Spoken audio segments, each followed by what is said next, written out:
April Simpson is live in St. Peters with a look at how things are going there. Now, you're in front of Darden Creek, right there, April? That's right, Randy. We're right in front of the creek, and you can see behind me how much water is flowing. It hasn't come over the banks quite yet, but again, there's definitely some flooding going on this morning, as you said. Flood warning now as a result of the 1 to 2 inches of rain that fell during the past 24 hours. At around 6 o'clock this morning, flood stage was at 18.4 feet. It's normally at 16 feet, so the water is definitely rising here at Darden Creek in St. Peters. Chris Higgins is watching this, and he says it's about 2.5 feet above flood stage right now. And then Randy chimes in, be very careful because snakes will come out. Oh, that's true. It's true. Sorry, April. Now she's freaked out. out. But they do tend to come out of the water when it gets crazy like that. This time, Chris? Why would you tell me that? We would just want you to be safe. I'm so close to the bank. I was actually thinking about that. I thought about maybe possibly seeing some kind of river rodent or some kind of snake or something out here. We had quite a walk to get to the location where we are, and my photographer here is smacking mosquitoes right now. So there's definitely a lot of water, and it could be anything coming out of this water. Who's the photographer so I don't with you? you? Too long. Who do you have, Rob, with you? Dick Arnold. It's Dick Arnold. Oh, okay. yeah, he's tough. He'll take care of that snake. Don't worry. I know, as far as houses, are there any houses near there, or the roads that are going to be covered up? We actually went down Brown Road, didn't see any water covering the roadway, no houses in the area, but there is a safety warning that's being issued to drivers by the National Weather Service saying that don't try to cross any water, any creeks, or not creeks, but any roadways that are covered with any water from the creeks, because it may not look like there's a lot of water on the roadways, but there is, and it could cause some severe damage, also could cause a lot of problems for drivers this morning. But so far so good. The water is up, but we haven't seen any problems. All right, very good. Thank you. But no, it's truth not. is stranger than fiction. We have gotten a lot of people yesterday sending in their resumes. But what people don't realize is no one can replace Tim. Oh, you're too kind. I mean, really, they can't. Well, several people are available. But you know what? We have some real emails from people, so let's see what they're saying. Okay. Hi, Tim. I just want to say to you, we will miss watching you. My 12-year-old daughter and 7-year-old son love watching the news because of you. You are like a breath of fresh air. Thank you for all the laughs. I think it's a wonderful opportunity for you that you're leaving to serve the Lord. God bless you, and hopefully my kiddos can meet you someday. That's from Jamie Milburn. That's too sweet. This person says, hi, Tim. Just wanted you to know that we'll miss you. You've made getting ready for work every morning a pleasant experience with all your energy and humor. I wish you the best in your new calling and hope all goes well for you and your family. Please know that you've left a positive impression on all of us who've been lucky enough to watch you over the past 16 years. Thank you, Carol Prest. Can I just say that whatever impression I've made, it has been a joy to enter into your homes and to allow me that kind of access, but the impression you've made on me has been even more so. I mean, to not have been from St. Louis, but to have been welcomed with open arms by the people of this city for 16 years has been amazing, and I thank you for the access you've given me into your lives and into your family's lives, and that's been a real blessing for me. So, it's all good, girl. It's all good. Thank you so much. We got more. Hey, I'm not gone yet, but keep sending your resumes. Do you have yours? I'll take it. I'll get it later. We got more Fox News 9 a.m. coming your way.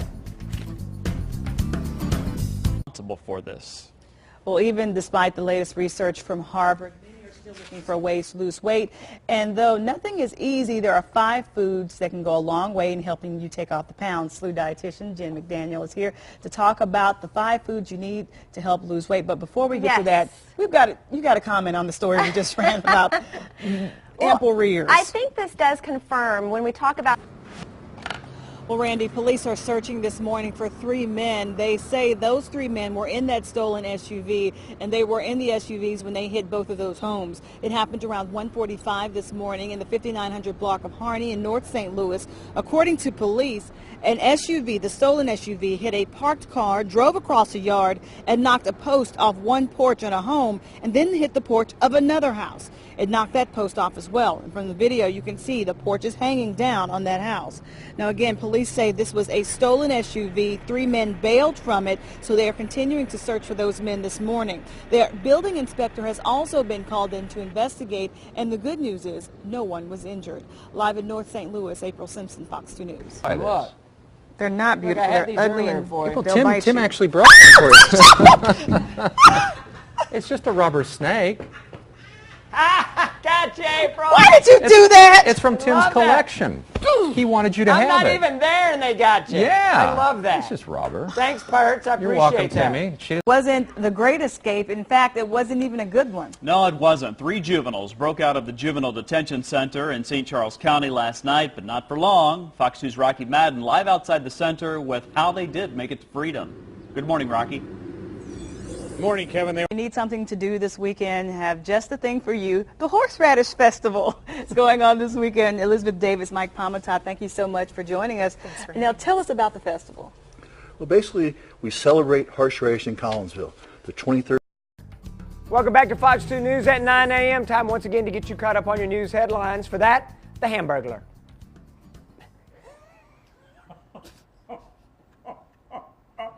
It's your birthday. I'll let it pass. Thank you. No, I won't. I'll get you later. Moving on to news now. A city street department truck was de-icing the roads this morning. It was hit by a car in North St. Louis. This midday with residents of a homeless community dubbed Hopeville. They are meeting in City Hall this midday. Many of them recently moved under a bridge scheduled to be demolished by the city, and now they're trying to stop that construction. Fox 2's Betsy Bruce is live downtown with more. Good morning, Betsy. The weekend, you can help in the fight against cancer. That's because it's time for the Cancer Survivorship Walk at Creve Coeur Park. And joining us this midday to tell us more, Laura Rossman, the Executive Director of the Wellness Community. Good morning, Laura. Thanks for coming in. Oh, good morning. Thanks for having me today. Now, your organization is a great organization for those with cancer. Can you tell us about what the Wellness Community is? The Wellness Overnight home invasions keeping police very busy early this morning. Both happened in different parts of the metro around 15 minutes apart. Fox News' John Brown is live in South St. Louis with an update on the search for suspects. Today I'm being interviewed by April Simpson, a local Fox reporter. We're going to talk about sweetie pies, Ferguson, where I come from, and where I'm trying to go. You want anything to drink? Water? No, we're good. Just have a seat, knock yourself out, do whatever you need to do. Right now, the entire city of St. Louis is on edge, waiting to see if the grand jury is going to indict the officer that shot Michael Brown. And our West Florissant store is right there in the heart of it. So let's start out by talking about what's going on with you now. Right now, I'm currently trying to open another sweetie pies out on North Lindbergh, and it's going to be a drive-through location. So, Oh, good. So you guys just going to be everywhere. Okay, so let's get down to the nitty-gritty. Ferguson. This decision is going to come down soon. Absolutely. On whether or not Officer Darren Wilson will be indicted. You've been on the front lines. I've seen you out there. I have been on the front lines. My guys and I, we went out there with one of our first opportunities to unite for a good cause. I'm fearful for our city, and I'm still present here in our communities. I look at my situation as an opportunity to be someone that they can see. You have all the kids want to be athletes or rappers because you look on TV and that's what you see. A lot of times the doctors and the lawyers, you really don't see them. You sell fried chicken, you know. We just might have taken it to a different level, but you can do what I'm doing, you know. You can make it. So I think kids need to see that on a consistent basis, you know. Right? I'm trying my best to help. So finally, for the people that are watching, for the kids that look up to you, what advice do you have? Don't be afraid to be different. I remember when I was younger, when I was out there in the streets, I was doing what I was doing because everybody else was doing it. It was normal for none of the households to have fathers. It was normal for all the guys in the neighborhood to, you know, to smoke weed or sell weed. The person that was not doing the normal thing back then, the nerd or whoever, you know, who chose to stay and do his homework, he's probably doing very well right now. Don't fall in line with everyone else is doing. Be different. That's going to get you further in life than falling in line with the rest of the cattle. All right. Great job. Great job.